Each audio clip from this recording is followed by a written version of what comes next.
What's up, guys? Another CrackMaxx update here. I did a little more work here. I wanted to kind of show you what I had here. I didn't realize how easy this was to work on, so let me just go through what I've done so far.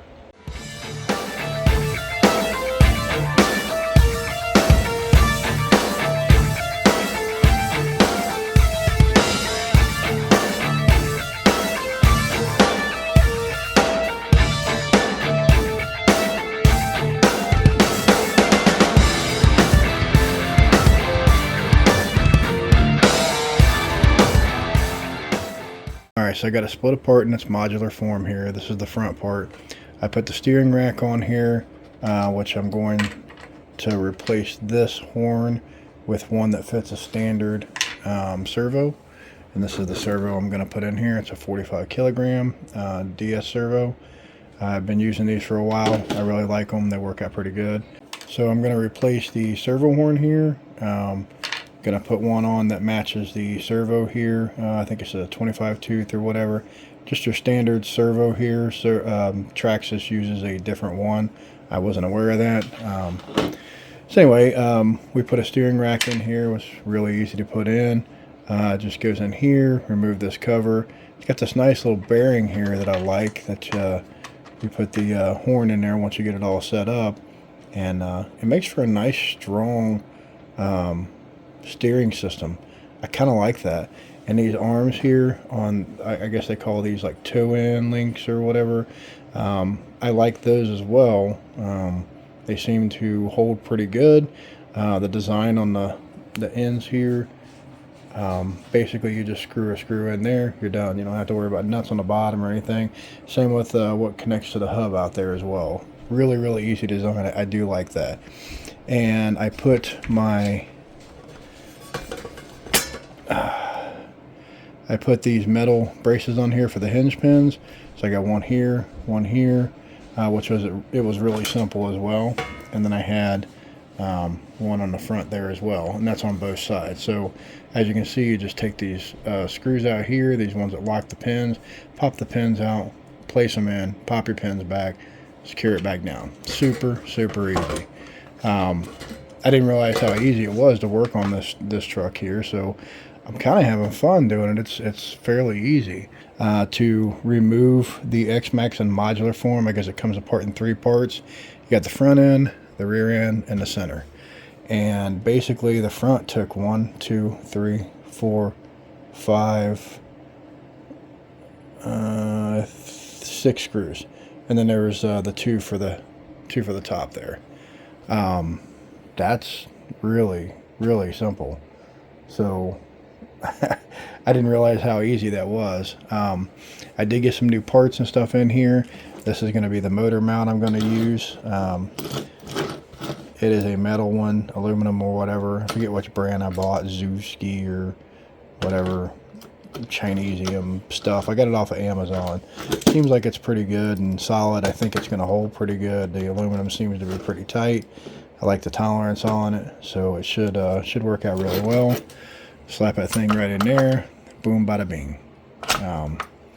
But I'm still waiting on my pinion to come in for this guy here. This is the 5687. I like this motor a lot, so I'm going to run that with the Max 6. I still got to put some new ends on here. I'm trying to debate on which ones I want to put on, probably the EC5s. And then I have to put in my push drive, which would go back there underneath this cover here. So I have the screw kind of halfway out over here and then over there, and screw it down all the way because I need to put this in as well. But to do that, I want to make sure I get my pinion for this first and make sure that everything's matching up pretty good before I just lock it all down. And then I still have some other parts up here to put on, like skids and bumpers and things like that. You know, just easy stuff to throw on. So we'll get to some of that here in just a little bit. But for now, we're going to put on our steering and go from there, see how far we get. So I just wanted to kind of show this one right here, get a little light on this there. So you can see, moving this around here just a little bit, I got to put back together. There's a little better view. You have to do a fair amount of cutting right down in through here on the top part of the chassis here, and then also on the modular piece down here, where everything connects together. You got to make room for a servo if you use the DS servo like I use there here. So you got a Traxxas 2056, then you got one of the DS servos, the DS3218. I like these servos, they're fairly decent. They're basically something you can buy on Amazon. But look at the profile. On these here, you can see they match fairly well. I have a couple fifth scale servos as well that I thought about putting in here, but I'll show you why I didn't do that. So again, these are the standard size servos.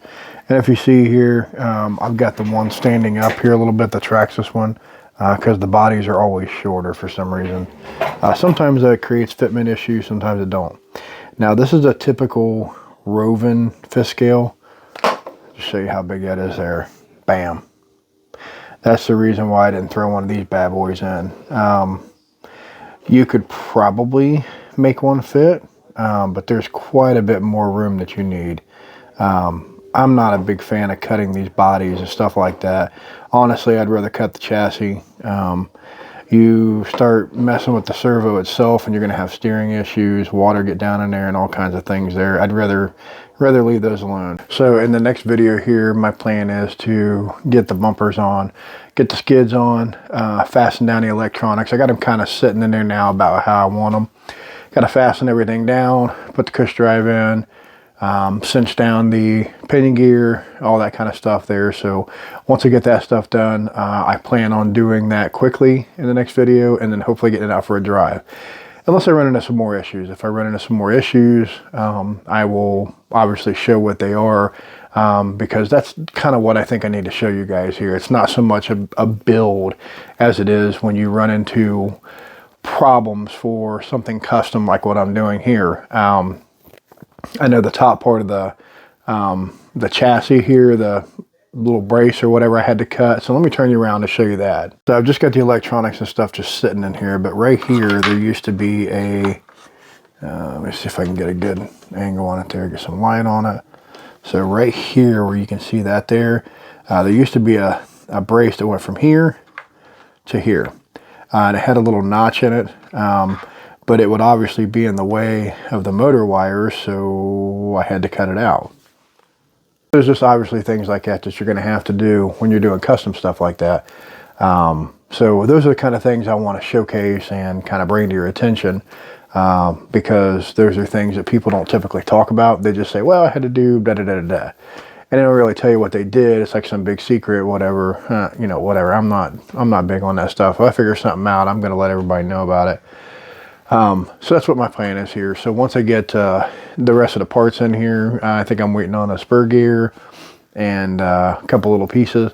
So once I get those in, plop all that stuff together, and we'll hopefully get it out for its first ride in the next video. So so far this thing's been turning out great. I'm having fun building it, learning a lot.